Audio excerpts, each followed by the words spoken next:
Garuu har'a nuti waan warri mootummaan ijaaree mootummaan ta'e jedhee bobbaasee miidiyaa kana gubbatti akka harree qorxiisa coqorsa kuufteetti iyyaa oolaniif jennee dubbachaan jirru hin dubbannulleedha jechuudha. Wanni nu dubbisu yoo jiraate ummanni qulqulluun ummanni garaa isaa irraa onnee isaa irraa waraana kana bira dhaabbatu jiru waraana kana gargaaru jiru. Waraanni kun keessaa dhalate haadhaaf abbaan kenna olola warra akka harree iyyan kanaan burjaajahuu danda'a.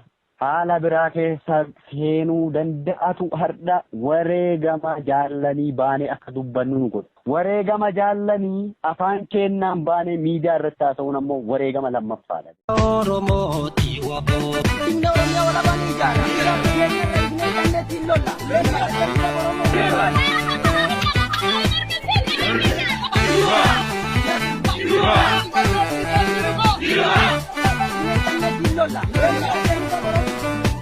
Olola dinaatiin abdiin kutatina olola gantuutiin abdiin kutatina jabaadha Oromoo waboo kenna wajjin nimoona jabaadha Oromoo waboo kenna wajjin nimoona olola dinaatiin abdiin kutatina olola gantuutiin abdiin kutatina jabaadha Oromoo abaa'oodha qabna nimoona jabaadha Oromoo itti fufaa qabsoo nimoona. Waan hin baratamne ta'us qabsoo hidhannoo naannoo sanatti deebi'ee ija agarsiisaa jiru kana gufachiisuudhaaf waan deemamaa jirutu jira waan ta'eef sanarraa akka hawaasii waa hubatuuf isin affeerre tokko waan isin gaafachuu barbaanne. Kanaaf wanti deemaa jiru ajjeechaa jaalleewwanii wal qabatee naannoo sanatti akkamiin waraanni bilisummaa Oromoo wareegama jaalleewwanii ibsataa yoomis kan inni beeksisu. Ammoo waan amma ta'e irratti immoo maal jechuutu jira uummati maal beekuu qaba jettanii ibsitu. Galatoomi ani waa'ee kanarraa haasa'uufillee turre haasa'uullee fedhiin qabu ture. Kun ana qofa odoo hin taane akka dhaabaattis akka dhaabaa qofatti odoo hin taane akka riphee lolaa nama riphee lolaa tokkootti namni injifannoo diinni galmeesse injifannoo irra galmaahe jedhee miidiyaa hawaasaa tiwiiterii tokkorra dubbachuu dhiisi nama dhuunfaattuun himamuu jechuun kun. Garuu har'a nuti waan warri mootummaan ijaaree mootummaan ta'e jedhee bobbaasee miidiyaa kana gubbatti akka harree qorxiisa coqorsa kuufteetti iyyaa oolaniif jennee dubbachaan jirru hin dubbannulleedha jechuudha. Wanni nu dubbisu yoo jiraate ummanni qulqulluun ummanni garaa isaa irraa onnee isaa irraa waraana kana bira dhaabbatu jiru waraana kana gargaaru jiru waraanni kun keessaa dhalate haadhaaf abbaan kenna olola warra akka harree iyyan kanaan burjaajahuu danda'a. Haala biraa keessa seenuu danda'atu har'a wareegama jaallanii baanee akka dubbannu nu godhu. Wareegama jaallanii afaan kennaan baanee miidiyaa irratti haasa'uun ammoo wareegama lammaffaadha beekta. Wareegama lammaffaadha. Wareegama kenna diinaaf himuun sooshaal miidiyaa irra baanee dubbachuun wareegama lammaffaadha jechuudha. An gaafa ati amma dubbattu kana irraa warri karaa keessaatiin na gaafachaa turan jira. Warri itti himaa ture jira dhugaa jirtu kanaan jechuudha. Yoo himuun barbaachisa taate karaa keessaatiin na haa qunnamanii itti hima jechaa ture. Akka hooggana dirree sana irra jiruutti dhugaan jirtu kana jedhee itti hima. Kuniyyuu ammoo burjaajii fi shira diinni qindeessee waraana bilisummaa Oromoo zoonii kana keessa jabaachuu isaa kun dhukkubbii sammuutti ta'ee isa kana fayyadamnee waraana kana duuba deebisna jedhuun ijaare kun na dirqeeti malee dubbachuu iyyuu hin barbaanne jechuudha. Injifannoon irra galmaa'e diinaaf hin himu jenna. Injifannoon irra galmaa'e diinaan kana jedhee naasahu jechuudha. Itti himuun hin barbaachisu. Eenyuyyuu hin himu hin himamulleedha jechuudha. Kanaaf wareegama lammaffaa warri nu kaffalchiise kaan warra diinni ijaare diinni iyyisiisu jiru kaan ammoo warra diinni ijaare kana faana warra otoo waan hubanne iyyantu wareegama lammaffaa nu kaffalchiise wareegama keenya himuu jirra dubbachuu jirra jechuudha. Jaalkamaal Heebboo Ustaaz Kamaal Heebboo namni akka kenna itti aanu hin jiru. Namni akka waraana bilisummaa Oromoo isa itti aanu hin jiru. Namni akka waraana bilisummaa Oromoo isa jaalatu hin jiru. Namni akka waraana bilisummaa Oromoo yoo bakka sanaa inni kufe isa hir'isu tokkoyyuu hin jiru jechuudha. Waan ufumaa namni daabboo kuufee amma miidiyaa irraa iyyuu kan laalinati. Eenyu hir'isa Kamaal? Na hir'isa beekta. Bakki Kamaal narraa hir'ate sun qaayi sun ana miidha. Qaayi sun na dhagahama beekta. Adda Oromoon ummanni kibba bahaa kun qaa Kamaal sibbane sana jaalsa baay'if eessaan sii cufnaa odoon taane qaa sana eessaan sibba bal'isnee waraana kana sirraa diignatu abjuu hirriba nama dhoowwee halkanii guyyaa iyyanii hirriba nu dhoowwu jiranii jechuudha. Isa hubachiisne jirra karaa keessaatiin. Miidiyaa irra bahiinuu haasahii. Feesbuukii kan keetiin sararuma tokkollee yoo ta'e haala wareegama isaa nuu barreessi. Anammoo wanni baheesinii barreessu hin jiru. Injifannoo lammaffaa ofirratti hin galmeessu. Wareegama lammaffaa hin wareegamuwanii. Wareegama lammaffaadha bahee an dubbachuuni. Diinni gaafa sana booji'ameef diinni gaafa sana dirree sanarra dhumatee reeffi isaanii guyyaa lammaffaaf bakka sanarra ka'e sun injifannoo irra galmaa'etti hin fakkaatu diinatti. So hin dubbadhu jedhee boohaa ture jechuu garaa kiyya. Garuu haalli ture jaalli lola gaafa aanaa shirkaa fi saguree walakkeessa irratti lolli ta'e sanarratti qabsoo isaa galmaan gahee jechuudha. Jaala kana qofa miti jaallan qabsoo gaafa sana galmaan gahan. Isa qofaa miti jechuudha. Namni qabsoo sanarra gaafas lola sanarra qabsoo sana galmaan gahan qamadahanii aarsaa kaffalan isa kana qofaa miti jechuudha. Jaal Kamaal qofaa miti jechuudha. Wareegama akkasii kana ammoo xureessanii wareegama akkasii kaffalame kana haalanii waraana kana duuba deebisuuf carraaqqiin gara diinaatii godhamu faana uummanni keenya kan hubanne sirbuun cal'isee iyyaa ooluun haamilee nu tuqanii jechuudha. Haamilee nu tuqe uummanni keenya. Haamilee nu tuqanii jechuudha uummata keenya. Haamileetu nu tuqame jechuudha. Kibba bahaa keessatti kaleessa gaafiin uummanni kun gaafataa ture waraanni maaf kibba bahaa keessa gadi hin dhaabbanne. Baatii 8-9 asitti kibba bahaa kan dhufeen zoonii biraarra ture. Zoonii biraa kanarratti warroonni naqunnaman turan gaafas jara namaaf achitti hin dhaabbanne waraanni kun maaf akkas nuun goone jettanii warri mataan dhukkubsaa turtan jirtu uummata keenya. Har'a gaafa waraanni kun jabaatee sadarkaa kana bira gahe lollee wareegama keenya dirree irratti arguun injifannoo bara. Lolleeyyuu wareegamnee argamuun injifannoo. Bakka sanaayyuu dhukaasni ba'uun injifannoo guddaa. Akkas ture sila. Akkasi gaafachaa turtan. Har'a immoo yeroo nuti jabaanne bakka takkaa miti. Bakka lamaa miti. Iddoo itti bosonni kibba bahaa Oromiyaa keessa jiru keessa baatii xiqqatti waraanni kun haga sana guddatee diina taa'ee dhaabbii dhoggee jiru keessatti ammoo waraana kan akkamiin cabsina jedhamee ajandaa bocame fana yeroo isin sirbitan haamilee nu tuqanii jechuudha. Ustaaz Kamaal Heebboo arda isin baatanii wareegamuu isa afaan kiyyaan miidiyaa irra na haasofsiistan kana gaafa sana wareegama isaa dhoksuuf diinni wareegama isaa argee nutti hin gammadin jechuuf jaallan guyyaa guutuu lolarra oolte sa'aatii 9 haga sa'aatii 1 lolarra turanii isa awwaaluuf baasanii awwaala sana midhaasanii akka diinni hin argine godhuuf yoo xiqqaate haga halkan keessa sa'aatii 7 olii waraanni kun ifaa jeerra ture jechuudha. Rabbiin maal isiniin jedha uummata kana?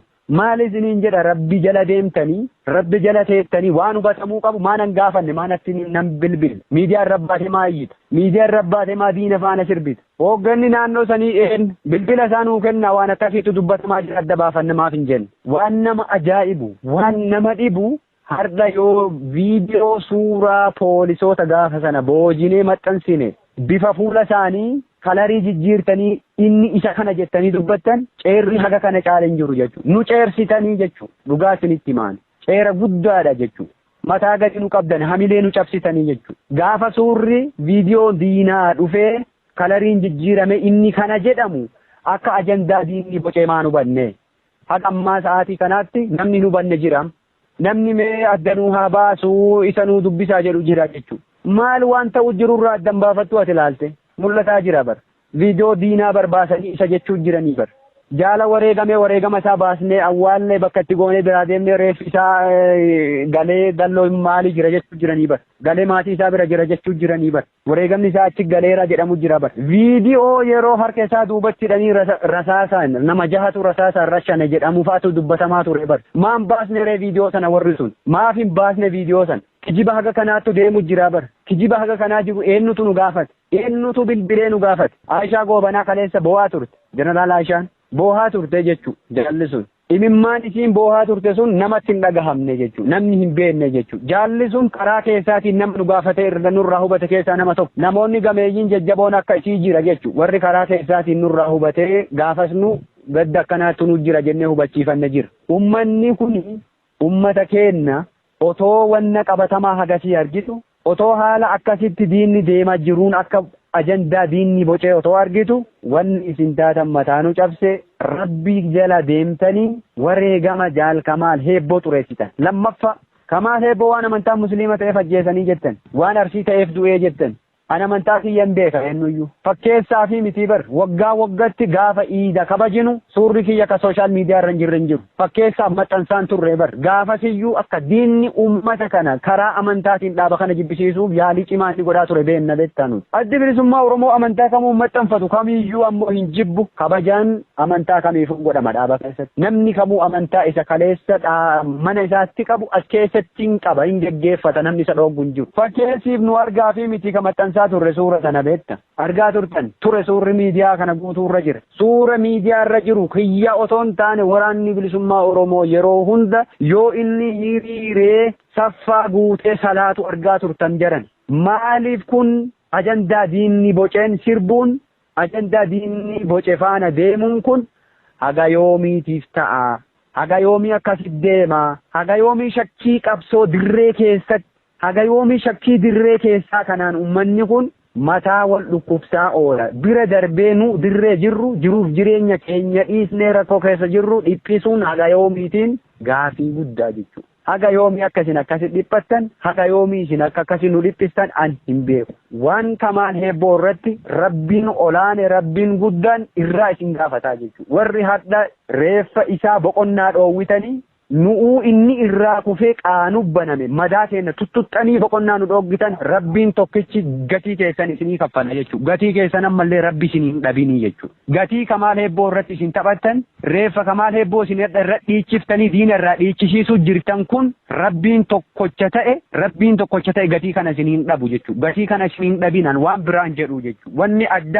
Wanni addaa wanni isinii dhiheessee isin itti amantan hin jiraatin yoo barbaade Kamaal Heebboo lolarra wareegame lolee wareegame na biraa wareegame hoggana isaatiin dirree sanaan jiraachuu miti otoo dirree biraa jiraadhe otoo bakka biraa battala biraa jiraadhe otoo godina biraa keessa jiraadhe godina lolli sun itti ta'eyyuu jiraachuu baadhe wanna Kamaal keessa jiru guyyaaf daqiiqaan quba qaba jechuudha. Warri adda miidiyaa kanarra bahee iyyaa jiru akka wadala harree baroodu jiru kun warra Kamaal eessa akka jiru waraanni bilisummaa Oromoo eessa akka jiruu fi maalirra akka inni jiru maal keessa akka inni oolu hin beeknetu iyyaa jira jechuudha. Warra eessa jirraa keenya quba hin qabnetu iyyaa jira jechuudha. Warri eessa akka jirru quba qabu akkasi boo'u jira miidiyaa gubbabba'ee. Warri maal keessa akka nu jirru quba qabu boohaa jira. Maal uffatanii bulan maal nyaatanii bulan warri jedhu kan imimmaan boohu jiru sana beekta. Inni hadha achirraa baroodu jiru kun ayyallaallatti warra karaa sirbantu akkasitti iyyuu jira ammallee boohaa jiran warri waan nu keessa jirru quba qaban. Akkam goonee isin amansiifnam. Wareegama Kamaalii dhaqee baasaa ree isinii boolla isa baasee isinii fida ummata kana abbaa faadha isaanii rakkisuu fi mireedha rakkisaa ka argattan amma sirbaa diina waliin waan biraan jiru diina gammachiistanii diinni nurra gammade wanni fidu ammoo hin jiru diin waan nurra argatu tokkolleen hin jiru wanni nu laafsisulleen hin jiru wanni nu hubatu deebisulleen hin jiru olola yoo taate ololaaf bakka hin qabnu ololli kaleessas ture ardhas hin jira olola bakka nama kennu miti. Ololli warra duuba deebisuu miti waraana bilisummaa Oromoo ammoo. Kanaaf warri ta'e jettanii itti yaaddanii sirbaa turtan gatii keessan rabbi isin hin dhabin akka jalqaba jedhe sana jechuudha. Warri ta'e jettanii reeffa isaa gumaa isaa gar balleessuuf wareegama jaalaa ajjeefame jedhaa sirbaa turtan sun gatii keessan rabbi biraan dhabina. Warri ammoo otoon hubanne otoon beekin warruma mootummaan ergee sirbu faana sirbaa turtan jarana rabbi sodaadha. Rabbii isin uume rabbii tokkocha salaattaniif sana sodaadha. Jaalli shaahideedha kukuffisee kufe guyyaa sana. Baasnee harka kennaan bakka sunii awwaalanne.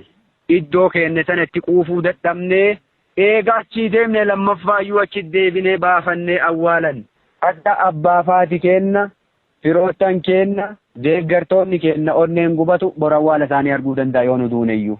dhalootaaf himnee dabarra. Dhaloota qabsiifnee mallattootti goonee bira darbinee jirra. Godaannisa uummanni keenya qabaaf akkas godhuu jira. Kadirree irratti waraabessi nyaate meeqatu jira jaallan keenya kabaafannee awwaalanne dhiisi. Wareegamni hin jennu barnuuti gaafa diinni wareegama keenya alarratti hin argin. Wareegama lammaffaa nu kaffalchiisan jalqabaan jedhu wareegama akkasitti nu dhoffannee akka nun argineef awwaalanne ifa nu dubbistanii jechuudha. Kanaaf gama Ustaaz Kamaal Heebboo jaal Kamaaliitiin Rabbi Jannatul Firdoos isaaf haa hiruu waan jedhu waan biraa hin qabu. Kamaal dirree kanarraa waa hirbise dirree kana qaaha itti bane jaallan tana cufa irraa gaaddisatu irraa ka'e jechuudha. Gaaddisatu irraa mulqame. Kamaal jechuun gaaddisa waraana kanaati. Gorsa waraana kanaati.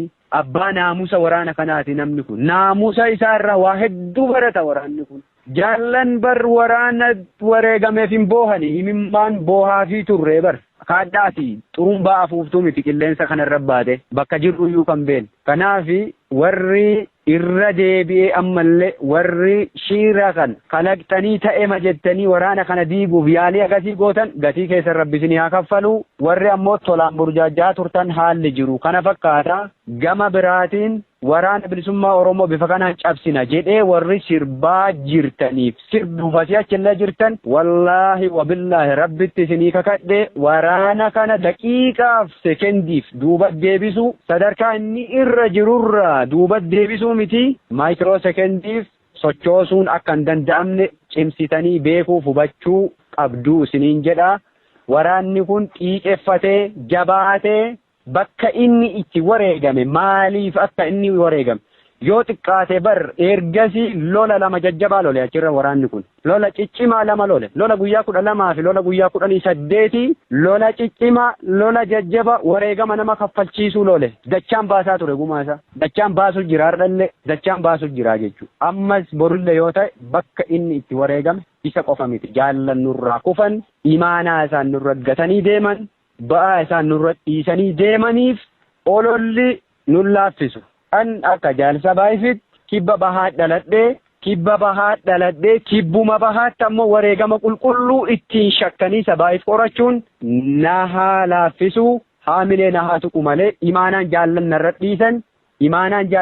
dhiisan akka haamileen hin cabne na godha jechuudha. Na jabeessaa jechuudha. Deebi'ee uf komaadhaan iyyuu gaafa aaree ummata kanaaf maaf qabsaahan jedhu iyyuu imaanaa jaallan narra dhiisan sun akkam jedhee uf ilaala jechuudha. Bocni bocame kun ka ummata qulqulluu irraa maddee osoo hin taane ka warra mootummaan daabboo kennee fi erguu jiru ta'uu ufitti himaa jechuu deebi'ee. Aaree ka'ee wanna ta'e kana deebi'ee ufitti himee uf jabeessa. Ammas hin jajjabaanna kanarra cimnee argamna gumaa jaallan kennaa dachaan baafna kibba baha Oromiyaa maqaa kaleessaa sana itti goona maqaa kaleessa sana itti deebisna jechuudha. Akka kaleessa sanatti dhaabbatee jabaatee waraanni kun lolee argita. Yoo xiqqaatee barbaatii 8-9 asii cibraa 3 horate waraanni kun. Waan akka dibbeedhaan tuuddi wanni qilleensa irra baatee kijibdu kanaa miti beekta. Dheebotanii beelahanii daa'ima isaa afaan qabanii daa'imman isaa afaan qabanii warri adda miidiyaa kanarra gangalatanii boohu jiran akkasii nu dhabsuuf yaaluu jirtan kana hubatanii boohaa jiran kun beelahanii dheebotanii waraana kana hidhachiisanii jabeessanii bar sadarkaa kana biraan gahanii sadarkaa kana caalaa immoo jabeessuuf xiiqeffatanii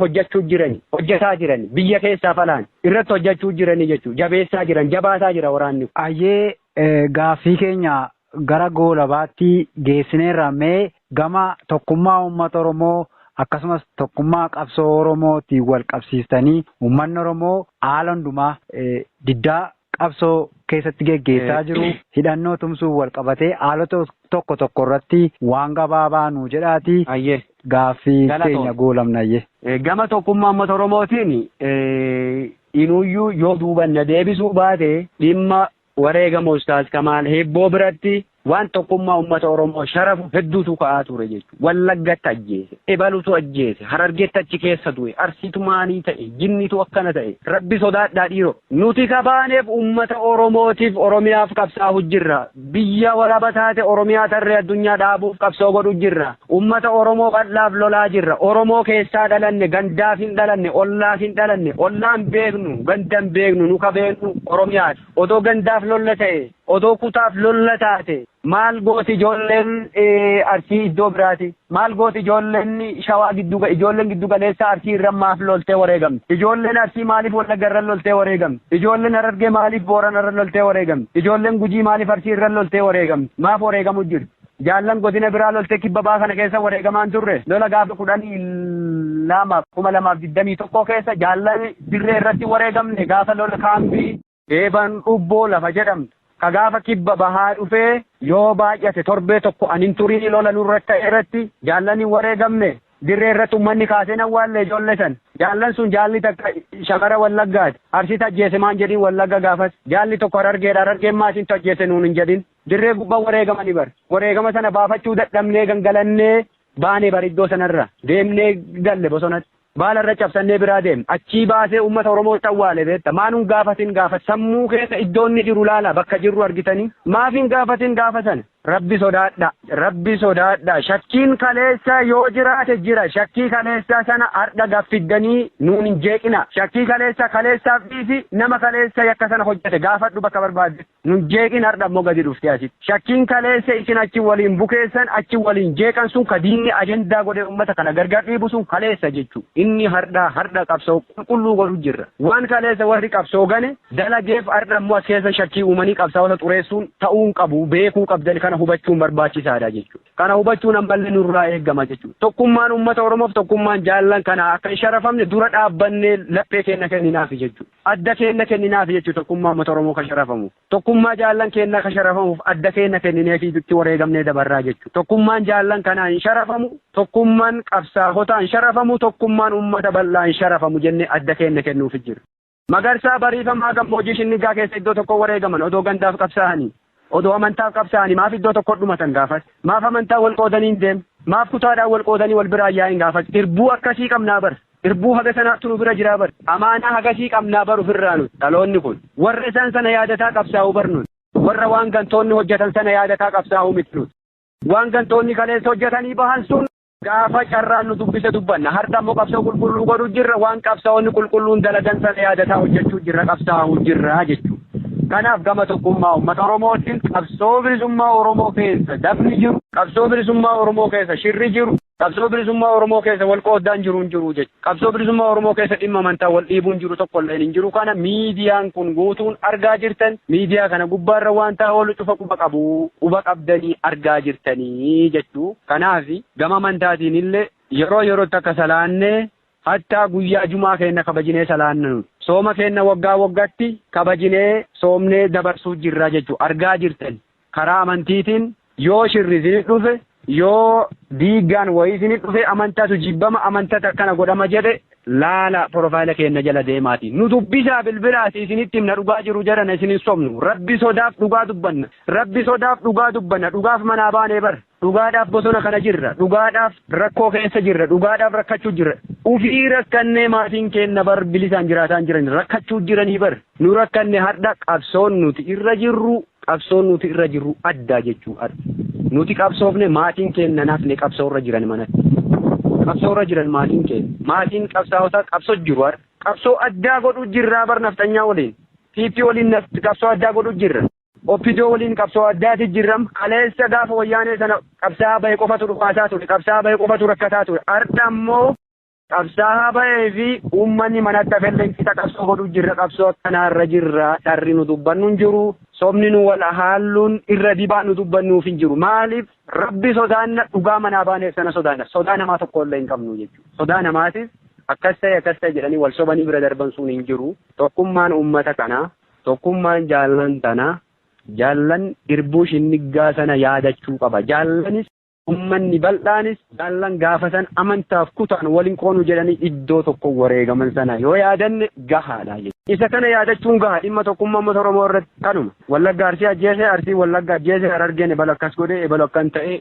biraa deema waan kaleessa gantoonni kalaqan waan gantoonni hojjetan waan warri har'a qabsoorra hin jirre dalaganiin qabsaa'ota har'a qabsoorra jiran himmiidhinaa nun dhiphisinaa nun rakkisinaa sammuu keenna hojii biraa nuun uuminaa sa'aatii amma isinitti haasofnu kana hojii otoo hojjenne isin tarkaanfachiifne bu'aa qabeessa ta'a ajandaa diinaatiin hojii nuun uuminaa jedhan. Ayyee jaal sabaayif galgoo hoggana waraana bilisummaa Oromoo zoonii kibba bahaa waan waraanni bilisummaa Oromoo zoonicha keessa jiru tarkaanfilee milkiidhaa fi adeemsa siyaasaa dammaqiinsa uummataa naannoo sana jiru nuu kaasuu keessaniif akkasumas waan naannoo sana irratti burjaajii siyaasaan wal qabatee akka waraanni bilisummaa Oromoo naannoo sanatti gadi hin dhaabbanne olola gaggeeffamu olola wareegama miseensa waraana bilisummaa Oromoon wal qabatee taasifamaa ture irratti dhiyaachuudhaan waan uummata Oromootiif ni ta'a jettan baatanii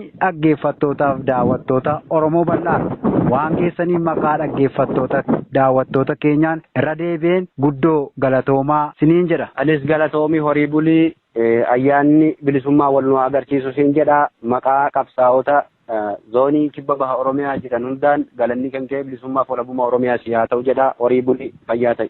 Ayyee galatoomii adda argadhu. Hayyuu meeqa goota meeqa qabsoo kanaaf itti dabne Oromiyaaf jennee bilisummaaf jennee bakkaan kenna kaayoo isaanii diigaamaaf nagumaa isaanii Oromiyaaf jennee bilisummaaf jennee bariin jiru kakka kenna sabbii gabromee jiraatu Oromiyaaf jennee Oromiyaaf jennee tarree gallee akka soofnu lubbuuttee na wareegamtu Oromiyaaf jecha bilisummaaf jecha Oromiyaaf jennee.